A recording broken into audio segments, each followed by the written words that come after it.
Hello guys, welcome back. In this video, I will show you how to change your Messenger profile picture.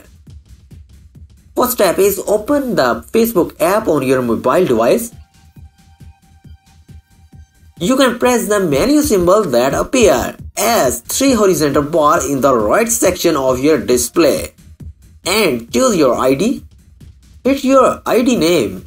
Tap your profile picture to access several settings about the image. To change the picture with one from the gallery, you will need to press Select Profile Picture.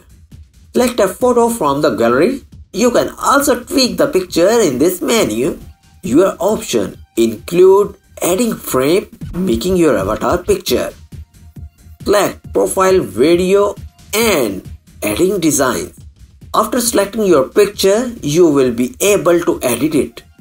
The process is the same for both Android and iOS users. Once you are happy with your modification and choose Save, your Messenger profile picture should now be updated.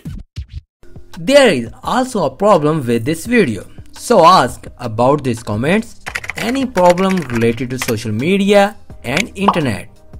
Let them know in the comments bar so that a video can be made on it.